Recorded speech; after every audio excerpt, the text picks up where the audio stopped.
మత్తయి 16:18 నేను చదువుతున్నాను. మత్తయి 16:18 నేను చదువుతున్నాను. జాగ్రత్తగా మీ బైబిల్స్లో గమనించండి.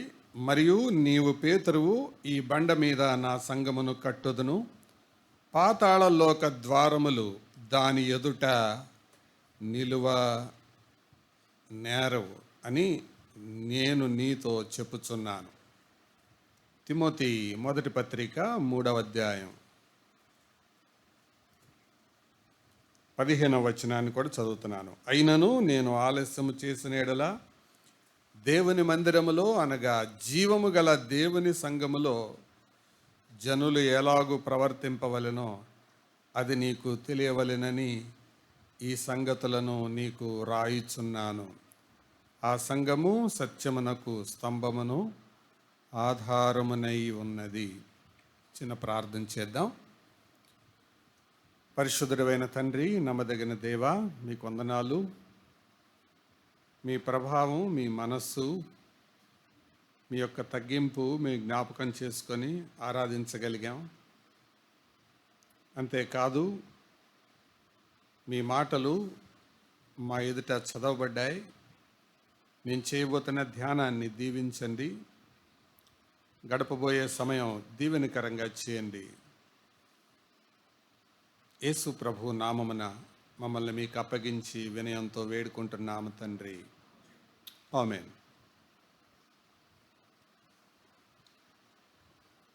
సంబంధాల గురించి మనం వింటూ ఉన్నాం. ఈ సంబంధాల్లో అర్థవంతంగా ఉండాలి అని అంటే సమయం ఇవ్వకుండా, సహనం లేకుండా, సహవాసం లేకుండా, సమర్పణ లేకుండా సంబంధాలు అవ్వవు. దేని కొరకైతే మనం సమయాన్ని వెచ్చించము, దేని పట్ల అయితే మనం సహనాన్ని కలిగి ఉండమో, దేని విషయంలో అయితే మనం సహవాసం కలిగి ఉండమో, దేని విషయమైతే మనం సమర్పణ కలిగి ఉండమో, ఆ సంబంధాలను మనమే పాడు చేసుకుంటాం. సమయం ఇవ్వని, సహనము లేని, సహవాసం ఇవ్వని, సమర్పణ లేని సంబంధాలు అవి నిలబడవు. కాబట్టి కుటుంబమైనా, సంఘమైనా, ఏదైనా కూడా తప్పకుండా సంబంధాలకు విలువిచ్చే వాళ్ళు వాటికి తప్పకుండా విలువ ఇవ్వాలి అని జ్ఞాపకం చేసుకుంటూ,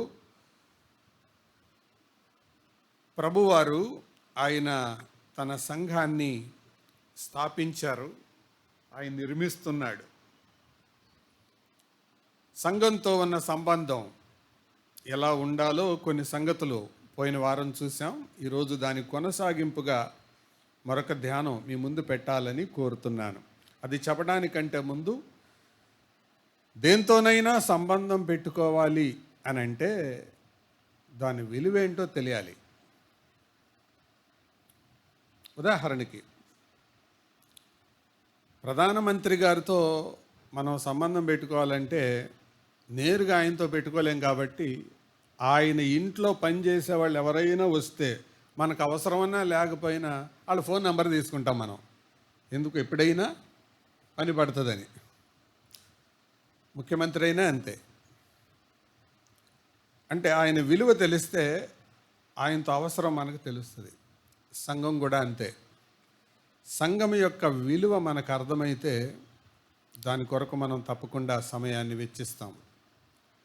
మనకు అది అర్థం అవడానికి నేను సంఘం విషయమై 4 మాటలు చెప్తాను. Number 1, the dignity of church. Number 2, the dynamism of the church. Number 3, the duty towards the church. Number 4, the destiny of the church. మొదటి మాట, the dignity of the church. సంఘం యొక్క డిగ్నిటీ, ఉన్నతం, ఔన్నత్యం ఏంటో తెలుసా? అపోస్తల కార్యాలు 20:28 ఉంటుంది ఆ మాట. క్రీస్తు దేవుడు తన స్వరక్తమిచ్చి సంఘమును సంపాదించాడు. అది దాని యొక్క డిగ్నిటీ, దాని గొప్పతనం. రెండవది, the dynamism of the church. అంటే సంఘము యొక్క శక్తి ఏంటో తెలుసా? పాతాళలోక ద్వారాలు అని ఎదుట నిలువలేవు. యేసు ప్రభు చెప్పాడు ఆ మాట. ఇప్పుడే మనం చదువుకున్నాం. మూడవది, our duty towards the church. సంఘం పట్ల మన బాధ్యత ఏంటో తెలుసా? తిమోతి పత్రికలో ఇందాక మనం చదువుకున్నాం. జీవము గల దేవుని సంఘములో జనులేలాగు అన్న దగ్గర ఒక అంకె వేసి ఉంటుంది కదా. ఏముంది? నీవెలాగు ప్రవర్తించాలో. జనుల సంగతి వద్దు, నీవెలాగ ప్రవర్తించాలో. అంటే సంఘంలో నీకంటూ ఒక డ్యూటీ ఉంది. You should know that. Duty towards the church. నాలుగవది, the destiny of the church. సంఘం యొక్క అంతిమ గమ్యం. సంఘానికి అంతిమ గమ్యం ఏంటి? ప్రభుతో సదాకాలం ఉంటాం, కాగా మనం ఆయనతో సదాకాలము ఉందుము. యుగాయుగాలు సంఘం ఆయనతో ఉండబోతుంది. ఒక పెండ్లి కుమార్తెగా, ఒక వధువుగా, భార్యగా ప్రభుతో పాటు పరలోకంలో ఎల్లకాలం శాశ్వత కాలం ఉండబోతున్నాం. That is the destiny of the church. ఎన్ని మాటలు చెప్పాను? మొదటిది చెప్పండి పెద్దగా. The dignity of the church. ఏంటి దాని డిగ్నిటీ? ఏంటి? ఆయనే రక్తం పెట్టి కొనుక్కున్నాడు, అంత డిగ్నిటీ దానికి. రెండవది, ద డైనమిజం. ఏంటి దాని యొక్క శక్తి? ఏంటి? పాతాళలోక ద్వారాలు దాని ఎదుట నిలవలేవు. ప్రపంచంలో అతి శక్తివంతమైన రోమా సామ్రాజ్యం ఈ బలహీనంగా కనపడే సంఘం ముందు కొట్టుకుపోయింది. అది ఇనుముతో పోల్చబడింది, కానీ ఇనుమే పటాపంచలైపోయినాయి. ఇశ్రాయేలీయులతో దేవుడు వాగ్దానం చేశాడు కదా, ఇత్తడి తలుపులు పగలగొడతాను, ఇనుప గడియలు విడగొడతానని. విడిపడిపోయాయి, ముక్కలైపోయింది రోమా సామ్రాజ్యం. సంఘం మిగిలింది, మిగులుతుంది కూడా. That is the dynamism of the church. మూడవది, our duty towards the church. సంఘం పట్ల మనకంటూ ఒక బాధ్యత ఉంది. నాలుగవది, ఎందుకు ఆ డ్యూటీ చేయాలి మనం? మనకంటూ ఒక డెస్టినీ ఉంది, ఒక గమ్యం, ఒక నిరీక్షణ, ఒక అంతిమ లక్ష్యం ఉంది. సదాకాలం మనం ప్రభుతో ఉంటాం. భూలోకం మనకు అశాశ్వతం. ఇక్కడ నువ్వు సంపాదించినవన్నీ వదిలేసేయాలి, ఏమి మిగలవు. చివరికి మనం ప్రభుతోనే ఉంటాం. ఈ సంఘముతో నీ సంబంధమే నిత్యత్వంలో నీ యొక్క సంబంధం పైన నువ్వు పొందిపోయే బహుమానాలపైన ఆధారపడి ఉంటుంది. అది అందుకే జీవము గల దేవుని సంఘములో నువ్వేలాగు ప్రవర్తించాలో అది నువ్వు తెలుసుకోవాలని కోరుతున్నాడు. పౌలు తిమోతికి రాస్తూ ఆ మాట అన్నాడు. సంఘము అని అంటే ఆత్మ సంబంధమైన మందిరం. సంఘము అంటే ఆత్మ సంబంధమైన మందిరం. చూడండి ఆ స్లైడ్ కూడా. ఆత్మ సంబంధమైన ఆ మందిరం మీకు అర్థమవుతుంది. సంఘం యొక్క గొప్పతనం మనకు తెలియచేసేది ఆ ఆత్మ సంబంధమైన మందిరం ఎలా ఉంటుందో దానికి కొన్ని పోలికలు ఉన్నాయి. మీరే బిగ్గరగా అందరూ కలిపి చదివితే బాగుంటుంది. అది కనపడుతుందేమో చూడండి.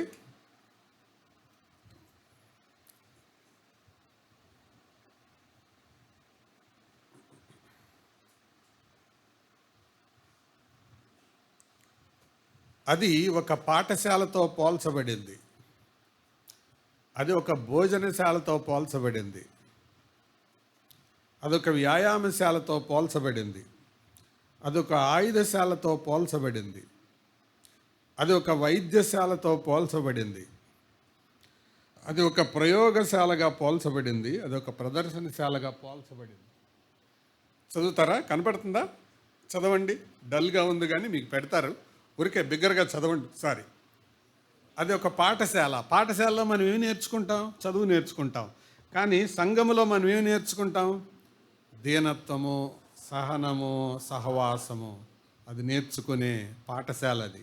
రెండవదిగా ఆత్మీయంగా మనల్ని పోషించే భోజనశాలది.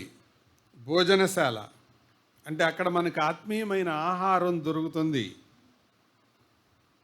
నీ వాక్యమే. ఆయన వాక్యం యొక్క గొప్పతనం, ప్రభావం మనకు దొరుకుతుంది. మూడవదిగా మనం వ్యాయామం చేసే స్థలం ఆత్మీయ వ్యాయామం. ఏమేమున్నాయి ఆత్మీయ వ్యాయామాలు? ప్రార్థన చేయడం, భక్తి కార్యాలు, మంచి కార్యాలు చేయటం, ఎక్సర్సైజ్. అది వాటిల్ని దేవుడు మనకిచ్చిన వనరులు వాడుకునే స్థలం, తలాంతులు, వరాలు, దాన్ని అభ్యాసించే స్థలం, అది వ్యాయామశాల. అంతేకాదు ఆత్మీయ జీవిత పోరాటం కోసం, అంటే భవిష్యత్తులో మనకు ఎదురయ్యే పోరాటాల కోసం ఆయుధాలు సమకూర్చుకునే స్థలం, అంటే పోరాటాన్ని ఎలా ఎదుర్కోవాలో నేర్పిస్తుంది. అందుకనే పౌలు ఎఫెసీయులకు రాస్తూ 6వ అధ్యాయంలో ఆత్మీయమైన పోరాటానికి ఉండవలసిన ఆయుధాలు ఏంటో రాశాడు. శిరస్త్రాణం, ఇవన్నీ తెలుసు కదా మనకి. డాలు, ఖడ్గం, మైమరువు, దట్టి, నడికట్టు, చెప్పులు, ఇవన్నీ రాశాడు. ఇలాంటివి సమకూర్చుకునే స్థలం. అంతేకాదు ఆత్మలో అనారోగ్యాలు వస్తుంటాయి. అంటే కొన్నిసార్లు నిస్సత్తువ, వెనకబాటుతనం, లేకపోతే అలిసిపోయిన తత్వం, వెనకదీసే తనం, తిరుగుబాటుతనం, వీటన్నిటికీ మందు దొరికే వైద్యశాల. దేవుని వాక్యం వినేటప్పుడు మనకి అవన్నీ వదిలిపోతూ ఉంటాయి. ఒక మాటలో చెప్పాలంటే ఆత్మకు పట్టిన తుప్పు వదులుగొట్టే స్థలం అది వైద్యశాల. తర్వాత అంతేకాదు నీ ఆధ్యాత్మిక స్థాయిని బయటపెట్టే ప్రయోగశాలది. ప్రయోగశాలని ఇంగ్లీష్లో ఏమంటారు? ల్యాబొరేటరీ కాదు, ల్యాబొరేటరీ. ల్యాబొరేటరీ అంటే ఆ ప్రయోగశాలలో ఏం తెలుస్తుంది, ఏది ఎలా పనిచేస్తుందో అర్థమవుతుంది, దాని యొక్క నైజమేంటో తెలుస్తుంది. ప్రయోగశాల, పరిశోధనాశాల. అంటే దేవుని సంఘములో మనం దేవుని వాక్యాన్ని వినేటప్పుడు, ఇతరులతో మనం పోల్చుకునేటప్పుడు నేను ఎక్కడున్నాను, నా విశ్వాసం ఎక్కడుంది అనేది అర్థమవుతుంది. నేను ఒక్కొక్క దాన్ని వివరించి చెబితే చాలా టైం అవుతుంది.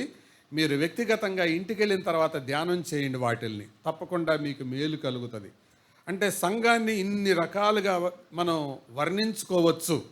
మరి దాంట్లో మనం ఏ రకంగా వాడుతున్నాం దాన్ని అనేది ఆలోచిద్దాం. అంతేకాదు దేవుని ప్రేమను, దేవుని ప్రభావాన్ని లోకానికి కనుబరిచే ప్రదర్శనశాల. ప్రదర్శనశాలని ఇంగ్లీష్లో ఏమంటారు చెప్పండి? మ్యూజియం అంటే పురావస్తుశాల, ఎగ్జిబిషన్ అంటారు.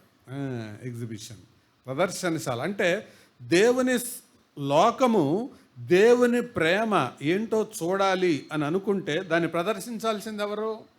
సంఘం. దేవుని గొప్పతనం చూడాలనుకుంటే దాన్ని ప్రదర్శించాల్సింది ఎవరు? సంఘం. దేవుని శక్తి ఏంటో కనపడవలసింది సంఘములో, సంఘము ద్వారా. ఇది ఒకసారి చెప్పండి వరుసగా మళ్ళీ. అదొక పాఠశాల, అదొక భోజనశాల, అదొక వ్యాయామశాల, అదొక ఆయుధశాల, అదొక వైద్యశాల, అదొక ప్రయోగశాల, అదొక ప్రదర్శనశాల. అంత మాత్రమే కాదు, సంఘము దేవుని ఇల్లు. 2, సంఘము దేవుని తోట. 3, సంఘము దేవుని సైన్యం. 4, సంఘము దేవుని రాజ్యం. 5, సంఘము క్రీస్తు వధువు. మళ్ళీ చెప్పాను కదా, గుర్తున్నాయా? సంఘము దేవుని ఇల్లు. ఇల్లు అయితే ఏముండాలి మరి అందులో? ప్రేమ, లవ్. 2వది, సంఘము దేవుని తోట. తోట అయితే ఏముండాలి మరి అందులో? ఫలం. 3వది, సంఘము దేవుని సైన్యం. ఏముండాలి మరి సంఘానికి? పోరాట పటిమ, పోరాడే గుణం. 4వది, సంఘము దేవుని రాజ్యం, ద కింగ్డమ్ ఆఫ్ గాడ్. దేవుని రాజ్యం. అయితే దేవుని రాజ్యంలో ఎవరి చిత్తం జరగాలి? దేవుని చిత్తం, దేవుని వాక్య చిత్తం. 5వది, సంఘము క్రీస్తు వధువు. వధువు అయితే ఏముండాలి? పరిశుద్ధత, ప్యూరిటీ. అది సంఘం. ఇది సంఘం అంటే. అంతేగాని ఏదో చర్చికి వచ్చానండి, వందనాలు చెప్పానండి, చేతులు కలిపానండి, పలకరించానండి, వెళ్ళిపోయానండి కాదు. సంఘాన్ని పట్ల ఇన్ని రకాల బాధ్యతలు మన మీద ఉన్నాయి. అదొక ఇల్లు, అందులో ప్రేమ ఉంచవలసిన బాధ్యత నీది నాది. అదొక తోట, ఫలము ఉంచవలసిన బాధ్యత నీది నాది. అదొక సైన్యం, ప్రార్థనలో అలాగే అపవాది శక్తుల మీద పోరాడవలసిన బాధ్యత మనందరిది. అలాగే అదొక రాజ్యం, దేవుని చిత్తం, దేవుని వాక్యం నెరవేరవలసిన స్థలం అది. మన చిత్తం కాదు, ఆయన చిత్తం నెరవేర్చవలసిన స్థలం. 5వది, వధువు పరిశుద్ధతను కాపాడవలసిన బాధ్యత ఎవరిది? ఒక్కళ్ళదా? ఒక ఇల్లు బాగుండాలంటే తల్లి ఊడుస్తూ ఉంటుంది, పిల్లలు మురికి చేస్తూ ఉంటారు. వాళ్ళు ఊడవా, వీళ్ళు చిందరవందర చేయ. ఎప్పటికి బాగుంటుందా ఇల్లు?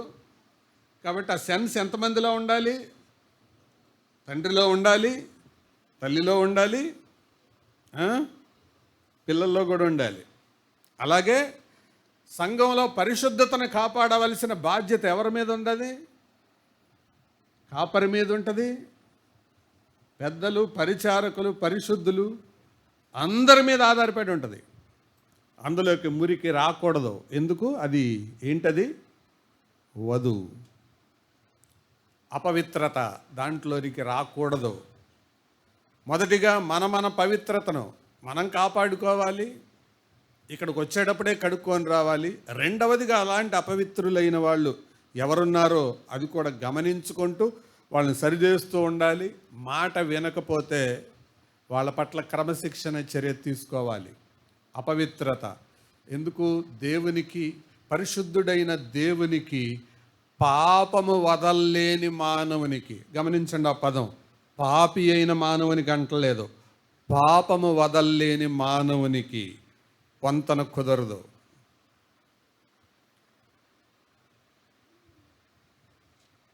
పాపిని ప్రేమిస్తాడు ఎప్పుడు? పాపాన్ని వదిలినప్పుడు. పాపం వదలలేకపోతే ప్రభు వాళ్ళని పట్టుకోలేడు. ఎన్నుకొంది సంసోన్ని ప్రభువే వదలమని ప్రేరేపించాడు తల్లిదండ్రుల ద్వారా, ఆత్మ ద్వారా. లొంగల ఏం చేశాడు? వదిలేశాడు. పాపము వదల్లేని వ్యక్తిని ప్రభు పట్టుకొని ఉండలేడు. Sin and the sovereign cannot live together. చీకటికి వెలుగుతో ఏమి సాంగత్యము? క్రీస్తుకు బెలియాలుతో ఏమి పొత్తు? ఇంపాసిబుల్, అవదు. కాబట్టి పరిశుద్ధతను కాపాడాల్సిన బాధ్యత అందరి మీద ఆధారపడి ఉన్నది.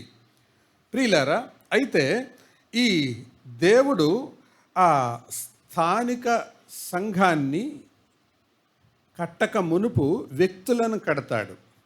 వ్యక్తులను కట్టడం ద్వారా స్థానిక సంఘాన్ని కడతాడు. స్థానిక సంఘాన్ని కట్టడం ద్వారా సార్వత్రిక సంఘాన్ని కడతాడు. ఈ బండ మీద నా సంఘమును కట్టుదును అని ప్రభు అన్నప్పుడు, ఈ బండ మీద నా సంఘమును కట్టుదును అని ప్రభు అన్నప్పుడు ఏ సంఘం అది? బ్రదర్నా, బ్యాప్టిస్టా, హిబ్రోనా, ఎల్ఈఎఫా, సెవెంత్ డేనా, ఎవరు? అది సార్వత్రిక సంఘం. ఈ బండ మీద నా సంఘం కట్టుదును. ఈ సంఘాలన్నిటిలో ఉన్న వారిని పోగు చేస్తాడు. అయితే అదే సమయంలో ఈ సంఘాల్లో ఉండి కూడా వాక్య విరుద్ధమైన పద్ధతులను అనుసరించే వారికి తీర్పు తీర్చిన తర్వాతే వారిని ఒక సార్వత్రిక సంఘముగా ఆయన ఏర్పరచబోతున్నాడు. అది అయిన తర్వాత యూనివర్సల్ చర్చ్ అంటారు. కాబట్టి కొంతమందిలో రూపాయి అంత లోపం ఉండొచ్చు, కొంతమందిలో 10 రూపాయలంత లోపం ఉండొచ్చు, కొంతమందిలో 50 రూపాయలంత లోపం ఉండొచ్చు. మొత్తానికి లోపం లేని సంఘం అయితే భూమి మీద లేదు. నమ్మండి మాట. ఎక్కడికి వెళ్ళినా ఏదో ఒక లోపం కనపడుతుంది. మాది సర్వసత్యం అనే సంఘం అనుసరించవచ్చు, కానీ ఆ ఆచరణాత్మకమైన జీవితములు ఎక్కడో ఒక చోట లూప్ హోల్ ఉంటుంది. దీనంతటిని సంపూర్తి చేసే దినం ఒకటి ఉంది. దాంతో ఏర్పడేది ఏంటి? సార్వత్రిక సంఘం. దాన్ని ప్రభు ఆ సంఘాన్ని ఆయన కడుతూ ఉన్నాడు. ఆయనకు సార్వత్రిక సంఘం చాలా క్లియర్గా కనపడుతుంది. స్థానిక సంఘాలన్నీ కలిసి, వ్యక్తులు కలిసి స్థానిక సంఘం అవుతారు. స్థానిక సంఘాలన్నీ కలిసి సార్వత్రిక సంఘం అవుతుంది. ఇంతే. అంటే ఒక దినం ఆ సార్వత్రిక సంఘాన్ని మనం చూడబోతున్నాం. బాప్టిస్ట్లో ఉన్నవారు, బ్రదరన్లో ఉన్నవారు, హెబ్రోన్లో ఉన్నవారు, ఎల్ఈఎఫ్లో ఉన్నవారు, నిజమైన భక్తి కలిగిన వారు అందరూ ఒకానొక దినాన అక్కడ ప్రత్యక్షమవుతారు. అయితే వారు దేవుని వాక్యాన్ని ఎక్కడ వక్రంగా వ్యాఖ్యానించారో వాటన్నిటిని సెటిల్ చేసిన తర్వాత వారికి బహుమానాలు ఇచ్చిన తర్వాత ప్రభు వారిని పరలోకానికి తీసుకొని వెళ్తాడు. మొత్తానికి ఆయన పని సార్వత్రిక సంఘం నిర్మించే పనిలో ఉన్నాడు. మరి ఆయన నిర్మిస్తున్నాడు. మరి మనం ఆ సంఘం పట్ల ఎటువంటి వైఖరితో ఉన్నాం? జీవము గల దేవుని సంఘములో నీవేలాగు ప్రవర్తించాలో అనేది నువ్వు ఎరుగుండాలి అనేది ఇక్కడ తిమోతి మొదటి పత్రిక 3:15 మనం చూస్తున్నాం. ఈ సంఘములో మొదటిగా పోషకుడు, పరిపాలకుడు ఉంటారు. ఎవరు అంటే ప్రభు అయిన యేసుక్రీస్తే. ఆయనే సంఘానికి పోషకుడు, సంరక్షకుడు, పరిరక్షకుడు. రెండవదిగా పరిపాలకులు ఉంటారు, పెద్దలు, కాపరులు. మూడవదిగా పరిచారకులు ఉంటారు. నాలుగవదిగా పరిశుద్ధులు ఉంటారు. గుర్తుందా? మొదటిదిగా ఎవరుంటారు? పోషకుడు, పరిరక్షకుడు. ఎవరు దానికి? ప్రభు. ఆయనే పోషకుడు, పరిరక్షకుడు. ఆయన క్రింద ఉండేవారు పరిపాలకులు ఉంటారు, కాపరులు, అధ్యక్షులు, పెద్దలు అయిన వారు. వారి క్రింద ఉండేవారు పరిచారకులు ఉంటారు. ఆ పరిచారకులు వారి క్రింద ఉండేవారు పరిశుద్ధులు. ఇంతే సంఘం అంటే. సో నీ ఒక పరిశుద్ధుడుగానే ఉండాలి, లేదా పరిచారకుడుగానైనా ఉండాలి, లేదా పరిపాలకుడుగానైనా ఉండాలి. పోషకుడుగా, పరిరక్షకుడిగా మనం ఉండలేం. అది ఆయనది పని. ఏదో ఒక స్థానంలో మనం ఎదగాలి. కానీ అలా కాకుండా కేవలం మనం ప్రేక్షకుడిగా, పాఠకుడిగా మిగిలిపోకూడదు. ప్రేక్షకుడు అంటే చెప్పండి, ఊరికే చూసేవాళ్ళు. ఇంతే. నువ్వన్నా అదే చూస్తారు, కాదన్నా అదే చూస్తారు, ఏదన్నా చూస్తూనే ఉంటారు వాళ్ళు. Just they see. ప్రేక్షకులు. నేను పోయిన వారం చొక్కా వేసుకున్నాను, ఈ వారం చొక్కా వేసుకున్నాను. చొక్కా మార్చాను, కానీ పోయిన వారం ఒక ముఖం, ఈరోజు ఒక ముఖం పెట్టుకున్నానా? ముఖం మారదు. చొక్కా మారుతుంది కానీ చెయ్యి మారదు. ప్రేక్షకులుగా ఉంటే ప్రమాదం. నువ్వు సంఘానికి చెందినవాడు కాదు, చెందిందానువు కాదు. నీకంటూ ఒక పాత్ర ఉంటుంది, నీకంటూ ఒక రూల్ ఉంటుంది సంఘంలో.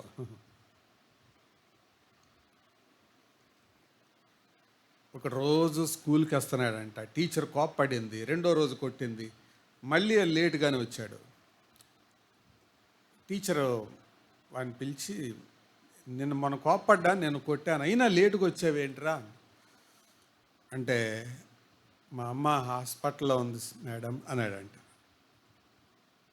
ఇప్పుడు టీచర్కి ఏమేస్తుంది? చెప్పండి పెద్దగా. జాలేస్తుంది. ఎందుకు కొట్టానా అనిపిస్తుంది. ఏమైందిరా అన్నాడంట. ఏం అవ్వలేదు మేడం, మా అమ్మ నర్సు హాస్పిటల్లో.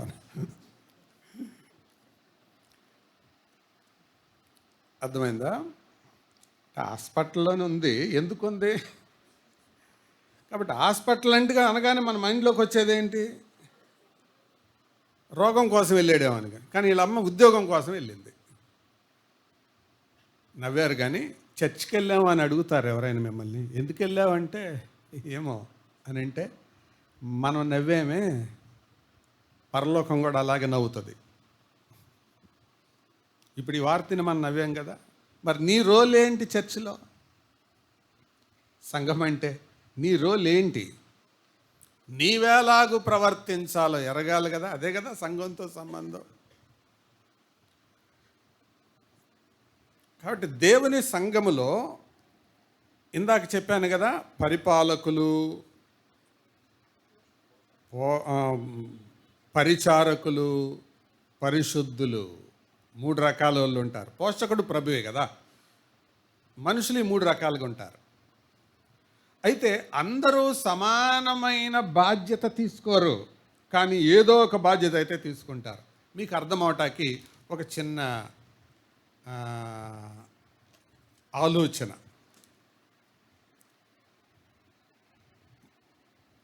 ఆగకుండా మన శరీరంలో పనిచేసే అవయవం ఏంటి? పెద్దగా చెప్పండి. గుండె. ఎప్పుడు చేస్తుంది? ఎక్కువ దూరం నడిచేది ఏంటి? కాళ్ళు. పని చేయాలంటే చేతులు. కానీ ఇవన్నీ కాళ్ళు నడవకపోయినా, చేతులు పని చేయకపోయినా, కళ్ళు చూడకుండా నిద్రపోయినా పని చేయవలసిందేంటి? గుండె, ఊపిరితిత్తులు తప్పకుండా పనిచేయాలి.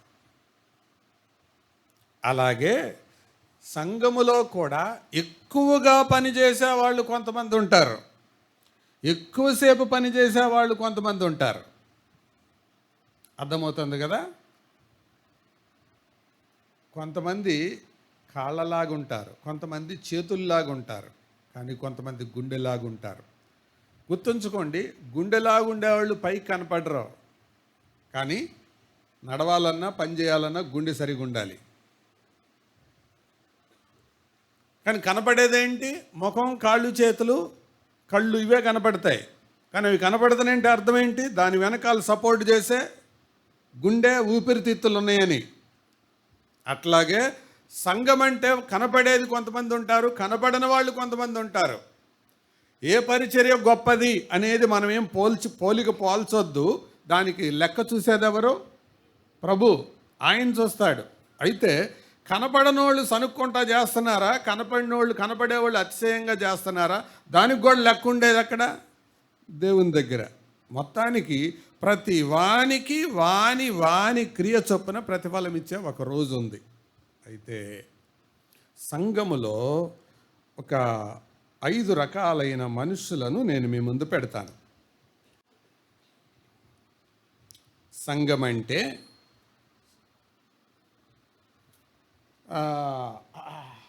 సంఘములో ఉన్నవారు ఉండవలసిన వాళ్ళు. వీళ్ళు ఎవరు అని అంటే, మొదటిదిగా కొర్నేలి లాంటి వాళ్ళు. కొర్నేలి పని ఏంటి? ఏం చేశాడు? రెఫరెన్స్ ఉందా అక్కడ? ఉంటే చదవండి ఒకసారి పెద్దగా. బైబిల్ తీసి చదవండి. అపోస్తల కార్యాలు 10:24. మరునాడు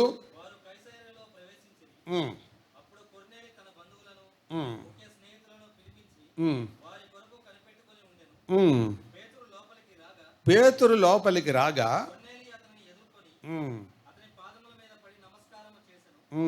ఎవరెవరిని పిలిపించాడు? బంధువులను. పెద్దగా చెప్పాలి. స్నేహితుల అక్కడ ఉన్న పదం ముఖ్య స్నేహితులు. నా వైపు చూడండి ఒకసారి. ఒక బ్యాంక్ మేనేజర్కి ఫ్రెండ్స్ ఎవరుంటారు? బ్యాంక్ మేనేజరే కదా. ఒక స్టూడెంట్కి ఫ్రెండ్స్ ఎవరుంటారు? స్టూడెంట్సే కదా.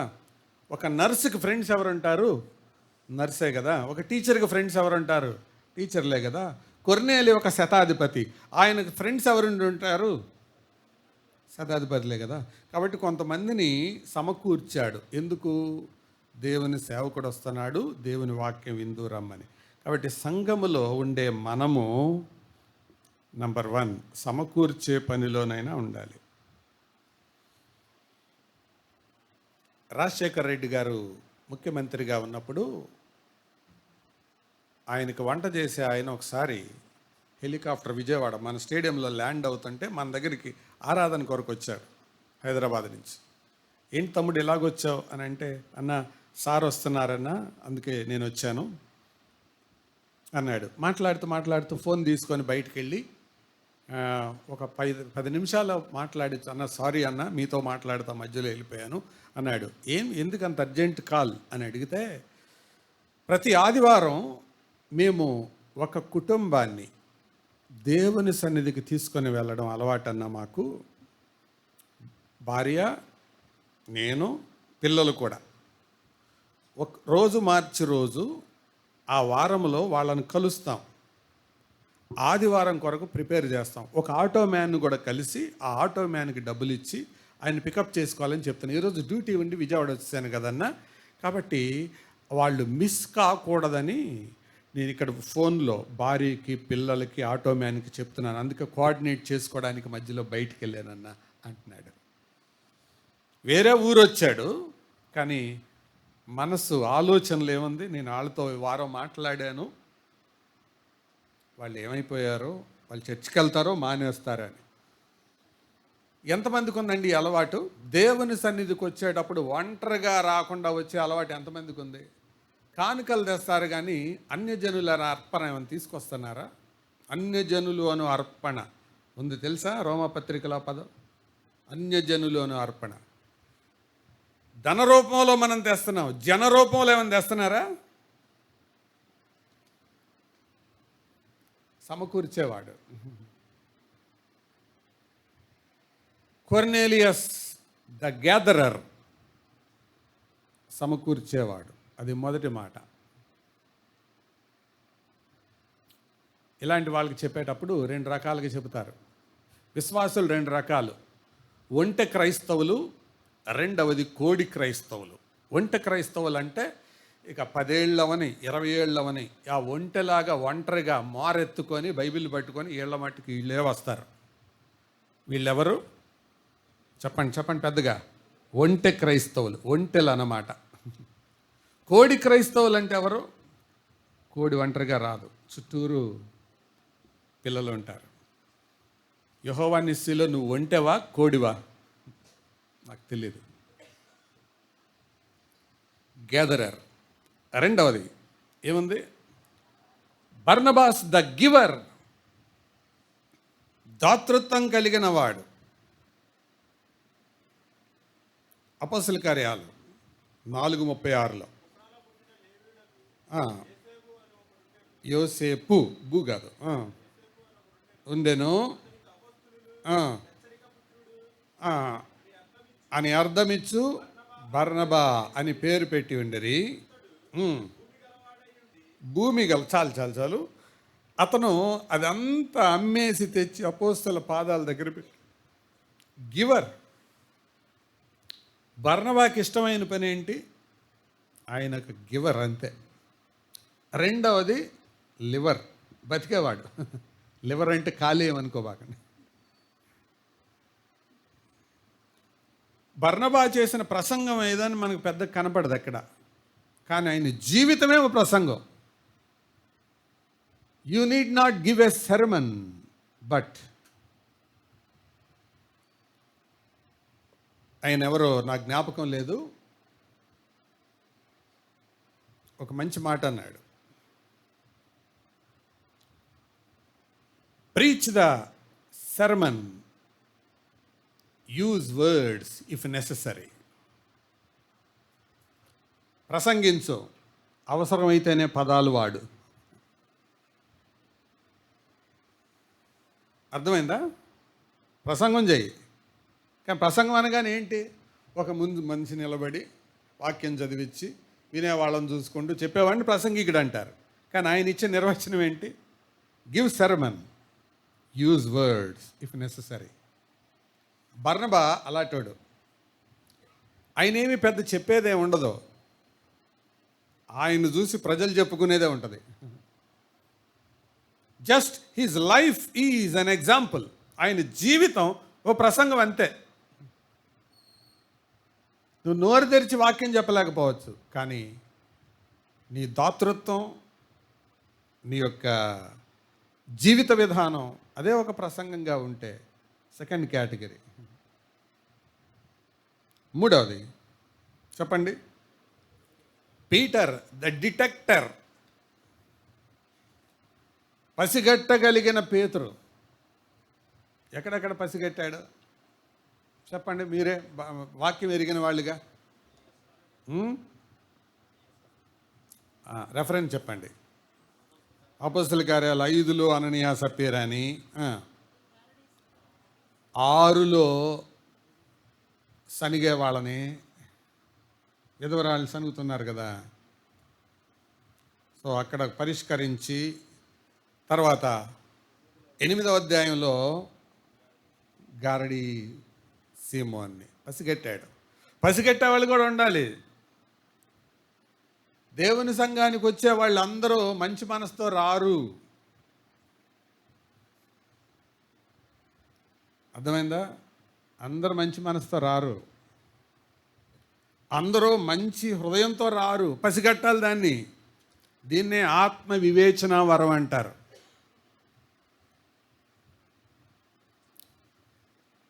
ఒక ఆయన చాలా ఆసక్తిగా వచ్చాడు. తిరుపతిలో ఒకసారి ఊరు వెళ్ళినప్పుడు, మళ్ళీ వెళ్ళినప్పుడు కనపడలా. ఏంటంటే అడిగితే ఆయన చెప్తున్నాడు, ఆ దేవుని సేవకుడు, అన్న ఒక అమ్మాయిని పెళ్లి చేసుకోవడానికి వచ్చాడు, పెళ్ళి అయింది, మానేశాడు. పసిగట్టలేకపోయాడు ఆయన. పెళ్లి కోసం వచ్చాడు ఆయన, అంతే.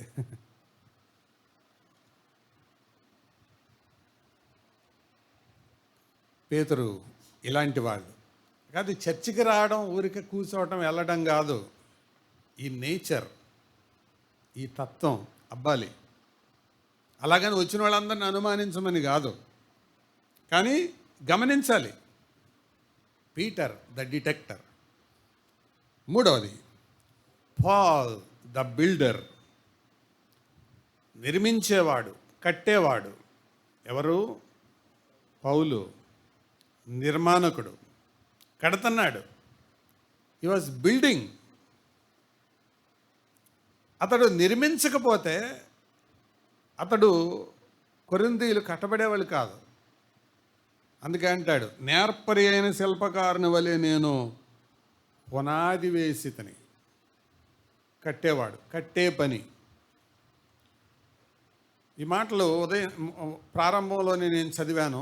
మత్తయి సువార్త 16:18లో నేను కట్టుదును అన్నాడు. పౌలు కూడా నేను కట్టువాడిని అంటున్నాడు. అంటే ప్రభు కడుతున్నాడు, పౌలు కూడా కడుతున్నాడు. అంటే ఆయన కట్టేదానికి పౌలు సహకరిస్తున్నాడు. సంఘ నిర్మాణంలో నీ పాత్ర ఏంటి? ఏమైనా ఆత్మలు చేర్చావా? ఏమైనా రాళ్ళు పట్టుకొచ్చావా?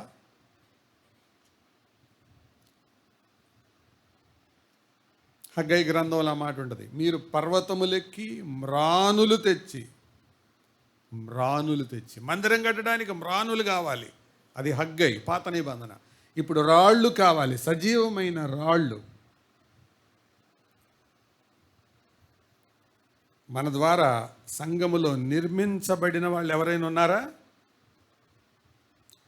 అలా లేకపోతే నువ్వు పరిచారకుడు అయినా అవ్వాలి, లేదా ప్రేక్షకుడు అయినా అవ్వాలి. రాళ్ళు అని అంటే అమర్చబడి క్రమంలో ఉన్నవి. తర్వాత జేమ్స్ ద పిల్లర్. యాకోబు స్తంభము వంటివాడు. రాయబడింది అన్నమాట. ఇది గలతీ పత్రిక 2వ అధ్యాయం 8-9 వచనాలు కలిసి ఉంటుంది, చదవక్కర్లేదులేండి. స్తంభములుగా ఎంచబడిన వారు అక్కడ కనపడుతున్నారు. స్తంభం చేసే పని ఏంటి చెప్పండి? 3 పనులు స్తంభం చేసేది. It connects, it supports, it bears. సంఘం కలిపేది. 2 ఆధారపడేది, ఆధారమయ్యేది. 3 భరించేది.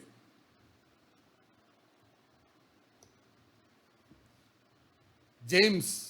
ఈ యాకోబు ఎవరో తెలుసా? యేసు ప్రభుకి శరీర సంబంధమైన సహోదరుడు.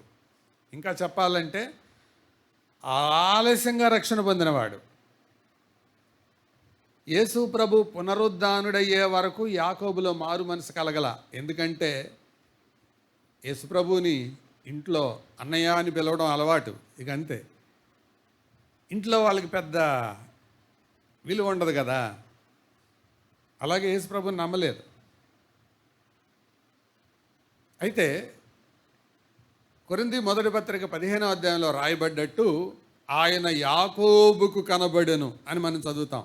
యాకోబు కంటే ఈ యాకోబే పునరుద్ధానుడైన తర్వాత యాకోబుకు కనపడ్డాడు.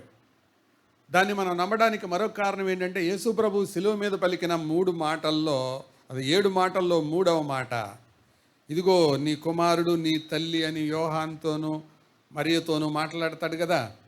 అప్పటికి యాకోబు మారి ఉంటే బాధ్యత ఎవరికి అప్పగించుండేవాడు? యాకోబుకో యోధాకు అప్పగించుండాడు. వాళ్ళల్లో అప్పటికి మార్పు కలగల. No change. అంటే పునరుద్ధానం తర్వాత వాళ్ళిద్దరు మారారు. యోధా పత్రిక రాసిన యోధా, యాకోబు పత్రిక రాసిన యాకోబు. అపోస్తలులందరిలో చివరగా మారిన ఎంత బాగా ఎదిగాడంటే సంఘానికి స్తంభంలాగా ఎదిగాడు. దీన్ని బట్టి మనకు అర్థమయ్యేది ఏంటి? సంఘంలో పనికొచ్చేది సీనియారిటీ కాదు, సిన్సియారిటీ. నువ్వెంత సీనియర్ అన్నది ముఖ్యం కాదు, నువ్వెంత గ్రో అయ్యావు, నీకెంత అనుభవం ఉందని కాదు, నీకెంత ఆత్మీయత ఉంది అనేది ముఖ్యం.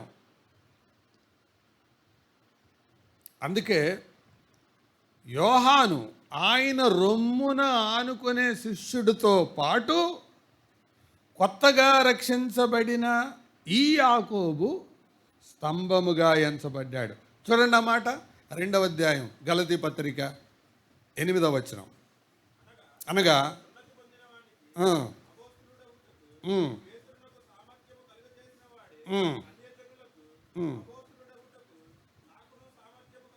కలగజేసిన,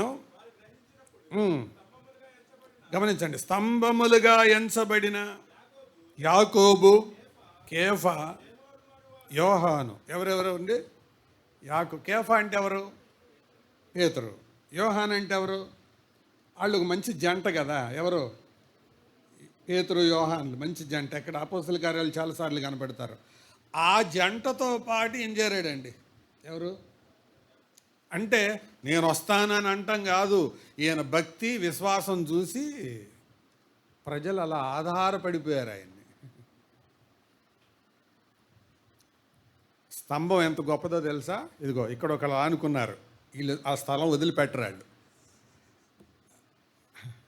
ఎందుకంటే అది ఉంటే ఏం చెప్తుంది? నువ్వు అలసిపోయావా అనుకో అంటది. అందుకే నేను ఈ వయసులో ఉన్న వాళ్ళని ఆనుకోవద్దని చెప్తుంటాను. ఆ వయసు పర్వాలేదు.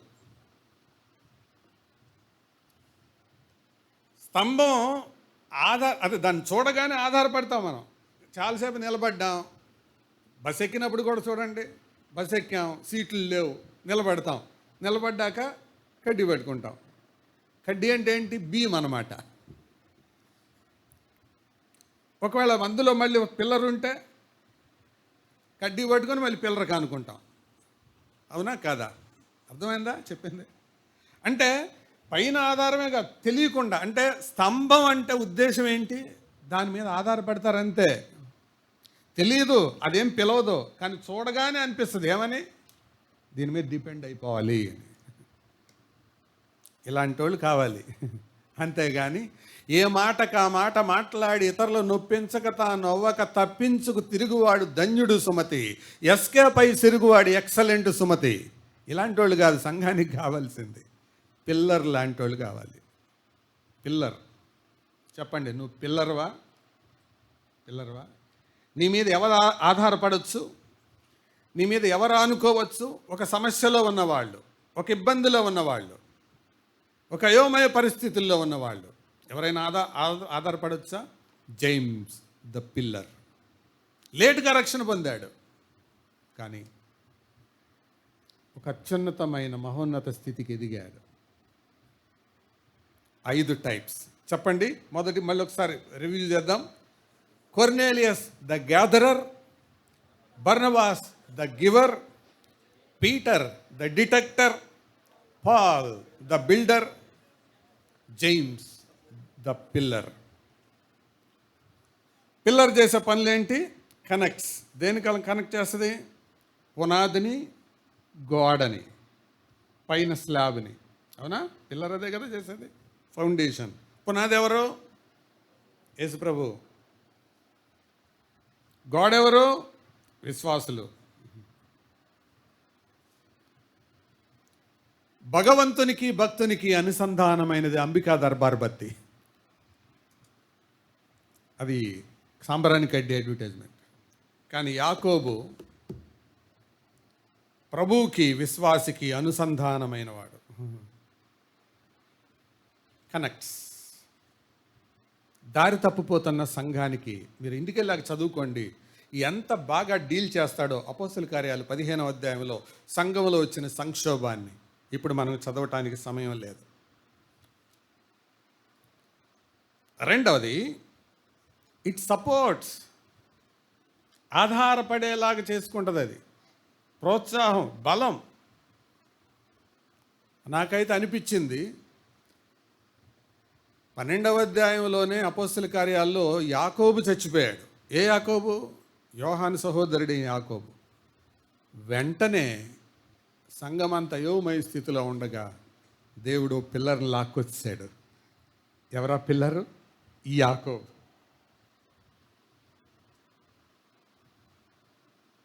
ఆ యాకోబు కంటే డైనమిజం ఎక్కువ. ఆ యాకోబు కంటే ప్రభు అది ఇచ్చాడు అంతే. Pillar supports. మూడవది, ఇట్ బేర్స్. భరిస్తుంది. సంఘానికి ఇలాంటి వాళ్ళు కావాలి. నెగిటివ్ సైడ్ మరొకటి చెప్తాను. నెక్స్ట్ స్లైడ్ చూడండి. Humanise the killer. ఈయన పిల్లర్ కాదు. ఈయన ఎవరు? కిల్లర్. కిల్లర్ అంటే జీన్స్ అనుకోబాకండి. జీన్స్ వచ్చింది కదా, జీన్స్ అంటే రకరకాల జీన్స్లు వచ్చాయి. కిల్లర్ జీన్స్ అని ఉంటుంది. ఈయన కిల్లర్. చదవండి ఈ మాట, ఇది మనకు అర్థమవుతుంది. రెఫరెన్స్ ఉంది అక్కడ, చదవండి. 2 తిమోతి 2:16. అపవిత్రమైన వట్టి మాటలకు విముఖుడవైండుమో అగుదురు, కొరుకుడు పుండు పాకినట్టు వారి మాటలు పాకును. వారిలో కొరుకుడు పుండు. ఏంటండి కొరుకుడు పుండు? కొరుకుడు పుండు అంటే ఏంటో తెలుసా? క్యాన్సర్. క్యాన్సర్. క్యాన్సర్ వస్తే క్యాన్సిలే అంటారు కదా. అంటే ఏళ్లతో ఎవరైనా సహవాసం చేశారా, ఇక వాళ్ళ చాప్టర్ క్లోజ్ అన్నమాట. ఎవరు? ఈ కిల్లర్. ఎవరు ఆయన పేరు? Hymenaeus and Philetus. ఇద్దరు. Hymenaeus the killer. వాళ్ళ మాటలు పడ్డాయి అంటే ఇక చచ్చినట్టు వాళ్ళు, అవతల వాళ్ళు.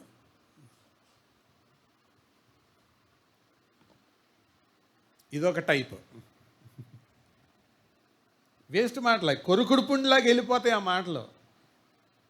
రెండవది, ఇంకొకళ్ళు చూడండి, సెకండ్ టైప్. థెస్సలోనియన్. వాళ్ళు ఎవరు అంటే ద ఐడ్లర్. ఐడ్లర్ అంటే ఎవరు? పని పాట లేనివాడు. ఏ పని ఉండదు, పాట ఉండదు. Idler, idle man. అందుకే అన్నారు ఇంగ్లీష్లో, an idle man's mind is devil's workshop.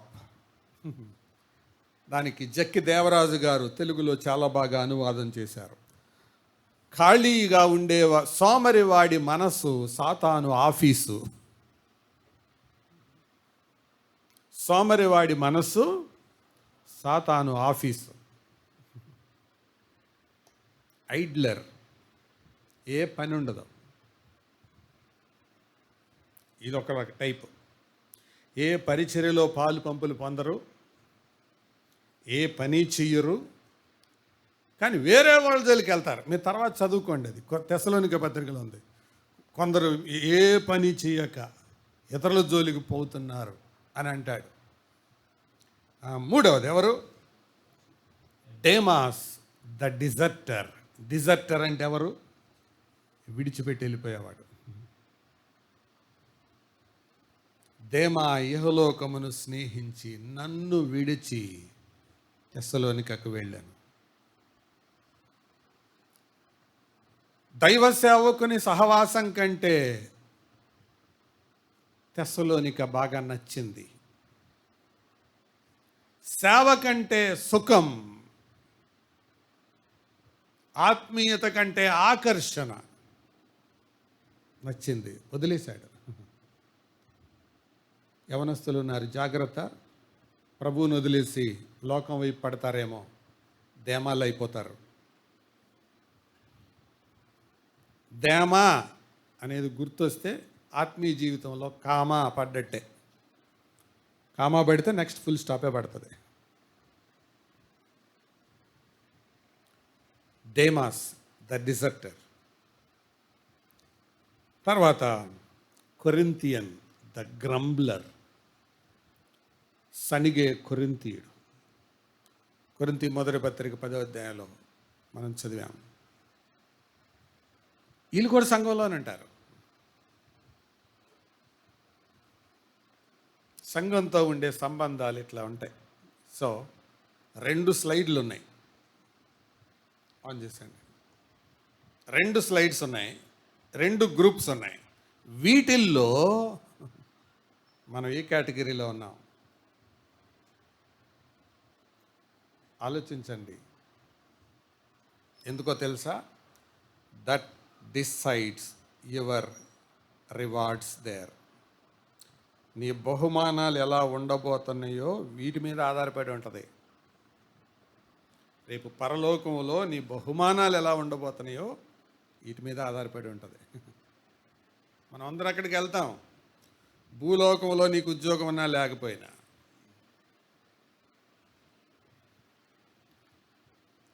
ఉద్యోగం లేని వాళ్ళు ఏమంటారు తెలుసా? ఏదో ఒక పని అండి, ఏదో ఒక పని ఇప్పించండి అంటారు. అరే సంఘములో ఏదో ఒక పని అండి, ఏదో ఒక పని, ఏదో ఒక పరిచర్య నాకు చేయాలని ఉందండి అనేవాళ్ళు కనపడరే. సండే స్కూలా, యూత్ మీటింగా, యవనస్తుల పరిచర్య, అనారోగ్యంగా ఉన్న వాళ్ళు దర్శించటమా అన్న, ఏదో ఒక పని అప్పగించండి అన్న. అలా లేకపోతే నువ్వెవరు? ప్రేక్షకుడు అంతే.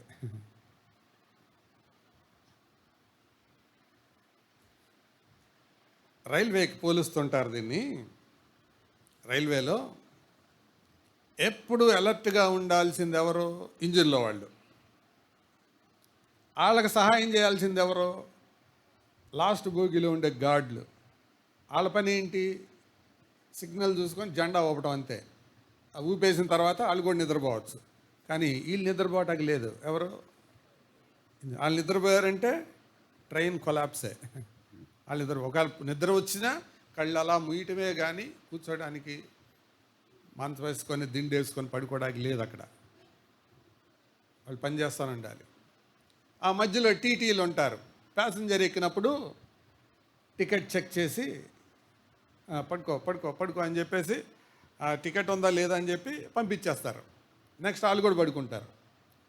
ఇక మిగతా వాళ్ళు ఉంటారు. ఏంటో తెలుసా? ఒక బ్యాచ్ ఏమో పేకాట ఆడుతుంటారు, ఒక బ్యాచ్ ఏమో శనక్కాయలు తింటుంటారు, ఒక బ్యాచ్ ఏమో ఈ సమోసాలు తింటుంటారు. బాధ్యత లేదు వాళ్ళకి. వాళ్ళు ఎందుకు ఎక్కారు ట్రైను? ఏదో ఊరెళ్ళాలి ఎక్కారు.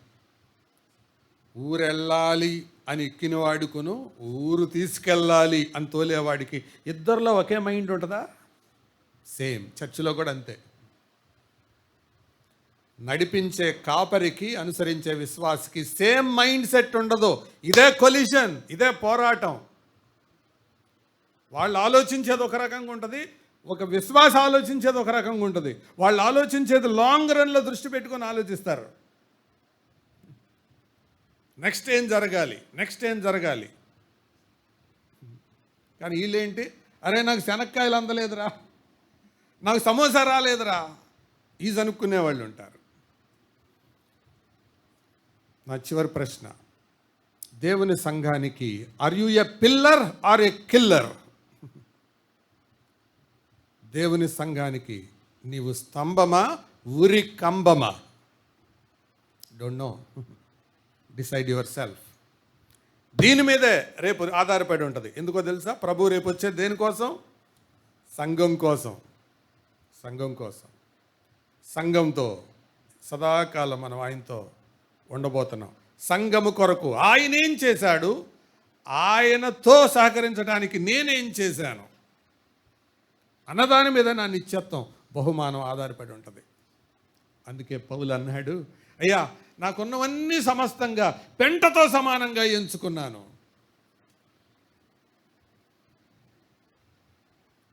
అని. ఆ సంఘానికి నేనేమయ్యాను? పరిచారకుడనయ్యాను. ఆధిక్యతలన్నీ పెంటగా ఎంచుకున్నాను. ఫిలిప్పీ పత్రిక 3వ అధ్యాయం. ఆ సంఘానికి పరిచారకుడనయ్యాను. కొలస్సీ పత్రిక 1వ అధ్యాయం. ఎందుకు? దాని విలువ తెలుసు కాబట్టి. సంఘం యొక్క విలువ తెలిసింది కాబట్టి భౌతికమైన ఆధిక్యతలు పెంటగా ఎంచుకున్నాడు, సంఘము కోసం పరిచారకుడయ్యాడు. ఆ కొలస్సీ పత్రిక 1వ అధ్యాయంలో మాటలు చదువుతుంటే రోమాలు నిక్కబడుచుకుంటాయి. క్రీస్తు ఆయన శరీరములో కొదువైన వాటిని ఆయన పడిన పాటలలో, అంటే ఆ మాట చదివితే మనకు ఎలా అనిపిస్తుంది అంటే, ఆయన కొన్ని దెబ్బలు కొట్టించుకొని వదిలేసాడు, ఆ మిగతా నేను కొట్టించుకున్నాను. ఎవరి కోసం? సంఘం కోసం. కాబట్టి ప్రియులారా, దేవుని సంఘం అంటే అంత serious. Church is not a simple thing. సంఘం అంటే తమాషా కాదు, బొమ్మల శాల కాదు, ఆట వస్తువు కాదు. దేవుని దృష్టిలో ఇట్స్ ఎ ప్రెషస్ థింగ్. ఆ సంఘానికి నీవిచ్చే విలువ మీదే నీ విలువ ఆధారపడి ఉంటుంది. సంఘానికి నీవిచ్చే విలువ మీదే నీ విలువ ఆధారపడి ఉంటుంది. అర్థమైందా? ఆయన ప్రాణం పెట్టింది, రక్తం కార్చింది, ఆయన గుండె స్పందన సంఘం. దాంట్లో నీ పనేంటి, నీ బాధ్యత ఏంటి? తల వంచండి, ప్రార్థన చేసుకుందాం.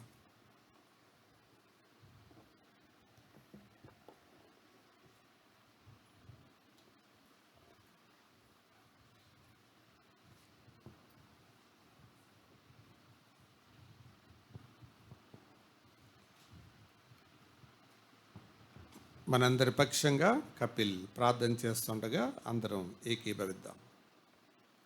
కళ్ళు మూసుకొని ఎవరి ప్రార్థన వాళ్ళే చేయాలి.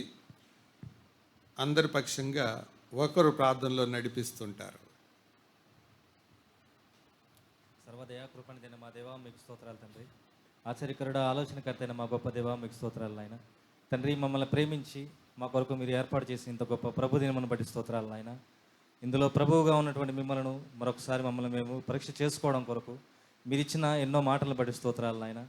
సంఘములో ఎలా ఉండాలో, ఎలా ఉండకూడదో, సంఘముతోనూ సంఘంలో ఉన్న విశ్వాసులతోనూ సేవకులతోనూ ఎలాంటి సంబంధము కలిగి ఉండాలో మరొకసారి మమ్మల్ని హెచ్చరించి బలపరిచినందుకు స్తోత్రాలు నాయన. నిజమే తండ్రి, ఎన్నో సందర్భాల్లో సంఘాన్ని గాయపరిచేవారుగాను, బాధపరిచేవారిగాను, నెమ్మది లేకుండా చేసేటువంటి వారిగానే ఎక్కువగా కనపడుతున్నాయి. కానీ దయచేసి మరొకసారి మమ్మల్ని హెచ్చరించినందుకు స్తోత్రాలు నాయన. మేము మార్చుకుంటున్నట్లుగా మా హృదయాలు మేము సిద్ధపరచుకున్నాం, మా తలంపులను సిద్ధపరచుకున్నాం. ఆ ప్రకారంగా బలపరచమని వేడుకుంటున్నాం నాయన. తండ్రి, ఈ మాటలను మేము మరలా నెమరు వేసుకొని ఆ ప్రకారంగా బ్రతకడానికి కూడా మీకు కృప చూపించమని వేడుకుంటున్నాం తండ్రి. సహాయం చేయండి నాయన. ఏ ఒక్కరము సంఘాన్ని బట్టి బాధపడేవారు కాకుండా, సంఘాన్ని బాధ పెట్టేవారుగా కాకుండా, సంఘాన్ని తండ్రి సంఘమును భరించేటువంటి వారిగా, సంఘమును బలపరిచేటువంటి వారిగా మమ్మల్ని అందరినీ ఉంచినట్లుగా మీరు సహాయం చేసి నడిపించమని వేడుకుంటున్నాం తండ్రి. ఆ ప్రకారంగా మా మనసులను, మా హృదయాలను, మా శరీరాలను మీరు సిద్ధపరిచి మీరు నడిపించమని వేడుకుంటున్నాం తండ్రి. అందుకు తగిన రీతిగా మొదటగా నన్ను మీరు నలకొట్టమని, విరగొట్టమని బ్రతిమాలు కొంచున్నాను నాయన. ఏ స్థితిలో తండ్రి, ఏ స్థితిలో ఉండవలసిన వాడనో ఆ స్థితిలోనికి నన్ను ఇంకనూ నడిపించమని వేడుకుంటున్నాను. బలపరచని తండ్రి, స్థిరపరచమని వేడుకుంటున్నాం నాయన. మమ్మల్ని అందరినీ కూడా మీ మహిమ కొరకు వాడుకొనమని బ్రతిమాలు కొంచున్నాం తండ్రి. సహాయం చేయండి తండ్రి. మేము ఏం చేసినాను సమస్తమును మీ మహిమ కొరకు చేయవారుగాను, సంఘం యొక్క మహిమ కొరకు చేయవారుగాను మమ్మల్ని అందరినీ నిలబెట్టి నడిపించమని వేడుకుంటున్నాం తండ్రి. వాక్యం అందించినటువంటి మేము బిడ్డను కూడా ఇంకొనో బలపరిచి అనేక రీతిలుగాను మమ్మల్ని ఇంకొనో బలపరిచే రీతిగా వారిని ఉంచమని వేడుకుంటున్నాం తండ్రి. సహాయం చేయండి తండ్రి. వారి యొక్క పనులను పరిచర్యలను సమస్తం మీ హస్తగతం చేస్తున్నాం. మీ నామాన్ని మహిమకరంగా ఉండినట్లుగా మీరు ఇప్పటి వరకు నడిపించుకుంటూ వెళ్తున్నాను ఆయన. ఇక మీద కూడా ఆ ప్రకారంగా ఉంచమని వేడుకున్నాం తండ్రి. ఈ వారంలో వారి యొక్క ప్రయాణాలను, వారి యొక్క పరిస్థితులను, వారి యొక్క సమస్తాన్ని మీ హస్తగతం చేస్తున్నాం తండ్రి. సహాయం చేయండి తండ్రి. ఈ వారంలో జరగబోయేటువంటి ప్రతి ఒక్క కూడికలను మీ సహాయం చేసి మీరే మహిమ పొందమని, అలాగే మేము కలుసుకున్న పర్యంతం కూడా మీరు ఎక్కల గురించి భద్రపరిచి మీరే మహిమ పొందమని త్వరలోనే ఆత్మశేష్ వారి నామంలో అడివేడుకొచ్చున్నాం తండ్రి. ఆమేన్. తండ్రి అయిన దేవుని ప్రేమ, మన ప్రభువు రక్షకుడు, సంఘము కొరకు ప్రాణం పెట్టిన యేసు క్రీస్తు కృప, సంఘమును వధువుగా సిద్ధపరుస్తున్న పరిశుద్ధాత్మదేవుని సన్నిధి సహవాసం సదా మనతో ఉండి ఆయన రాకడ కొరకు మనల్ని సిద్ధపరిచి నడిపించునుగాక. అందరికీ వందనాలు. సెలవు తీసుకున్నాం.